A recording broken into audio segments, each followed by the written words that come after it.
ನೀರಿನ ಕಂದಾಯ ಜಾಸ್ತಿ ಮಾಡಿಕೊಂಡು 11 ಕೋಟಿ ರೂಪಾಯಿ ಸಾಲ ಇದೆ ಅಂತೇಳಿ ಇಲ್ಲಿನ ಕಮಿಷನರು, ಅಧ್ಯಕ್ಷರು, ಉಪಾಧ್ಯಕ್ಷರು, ಸದಸ್ಯರು 35 ಜನರಲ್ಲಿ ಕೆಲವರು ಸಾರ್ವಜನಿಕರ ಬಗ್ಗೆ ಮಾತಾಡ್ತಾ ಇರೋದು. ಇನ್ನು ಮಿಕ್ಕವರೆಲ್ಲ ಭದ್ರಾವತಿಯ ಲೂಟಿ ಬಗ್ಗೆನೂ ಮಾತಾಡ್ತಿಲ್ಲ, ಭದ್ರಾವತಿ ಕಾಮಗಾರಿಗಳ ಭ್ರಷ್ಟಾಚಾರದ ಬಗ್ಗೆನೂ ಮಾತಾಡಲ್ಲ.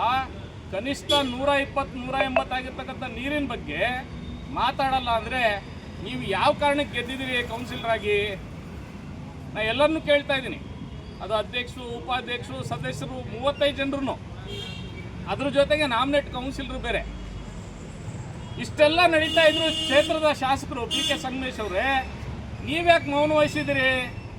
ಮಾತೆತ್ತಿದ್ರೆ ನಾನು ಬಡವ್ರ ಪರ ಅಂತ ಮಾತಾಡ್ತಕ್ಕಂಥ ಸಂಗಮೇಶ್ ಅವರೇ, 120 ರೂಪಾಯಿ ಇರ್ತಕ್ಕಂಥ ನೀರಿನ ಕಂದಾಯ 180 ರೂಪಾಯಿ ಆದರೂ ನೀವ್ಯಾಕೆ ಮೌನ ವಹಿಸಿದ್ರಿ? ನೀವು ಬಡವ್ರ ಬಗ್ಗೆ ಕಾಳಜಿ ಇಲ್ವಾ?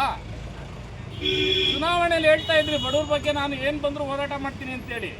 ನಿಮ್ಮ ಗಮನಕ್ಕೆ ಬರ್ದೇ 180 ರೂಪಾಯಿ ಜಾಸ್ತಿ ಆಗುತ್ತಾ? ಕೂಡಲೇ ಏನು ಶಾಸಕ ಅಂತ PK ಸಂಗಮೇಶ್ ಅವರೇ, ತಮ್ಮ ಆಡಳಿತ ನಗರಸಭೆಯಲ್ಲಿ ಇರೋದ್ರಿಂದ ಈ ರೀತಿ ಉದ್ದಟತನ ಮಾಡೋದು ಸರಿಯಲ್ಲ.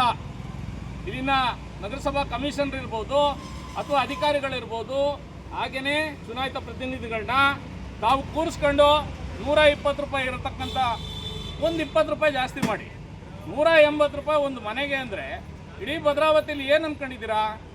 ಇದು ಪ್ರಜಾಪ್ರಭುತ್ವ ಅಂದ್ಕೊಂಡಿದ್ದೀರಾ ಇಲ್ಲ ಜನರನ್ನ ಗುಲಾಮರು ಅಂದ್ಕೊಂಡಿದ್ದೀರಾ?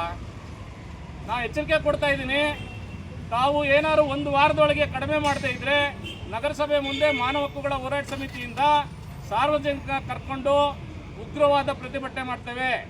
ಇವತ್ತು ನಗರಸಭೆ ನಡೀತಾ ಇದೆ, ಸಾಮಾನ್ಯ ಸಭೆ ಒಳಗದು ಏನು ಮಾತಾಡ್ತಿರೋ ಗೊತ್ತಿಲ್ಲ ಸದಸ್ಯರು. ಕನಿಷ್ಠ ಒಂದೊಂದು ವಾರ್ಡಿಂದ ಜನರ ಪರವಾಗಿ ಮಾತಾಡಿದ್ರೆ ಕಾನೂನಾಗುತ್ತೆ. ನೀವೇನೂ ಮಾಡ್ತಾ ಇಲ್ಲ.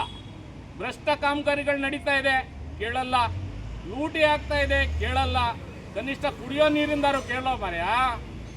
30 ಜನ ಕೌನ್ಸಿಲರು, ಹೌದು ನೀವು ಚುನಾವಣೆಯಲ್ಲಿ ಗೆಲ್ಲಬೇಕಾದ್ರೆ ಲಕ್ಷಾಂತರ ರೂಪಾಯಿ ಖರ್ಚು ಮಾಡಿದಿರಿ, ಆದರೆ ಕನಿಷ್ಠ ಮಾನವೀಯತೆನಾರು ಉಳಿಸ್ಕೊಳ್ಳಿ. ಕುಡಿಯೋ ನೀರಿಗೆ ಜಾಸ್ತಿ ಮಾಡಿದ್ರೆ ಎಲ್ಲಿಗೆ ಹೋಗಬೇಕು? ಹಾಗಾಗಿ ದಯಮಾಡಿ ತಕ್ಷಣ ಮಾನ್ಯ ಜಿಲ್ಲಾಧಿಕಾರಿಗಳೇ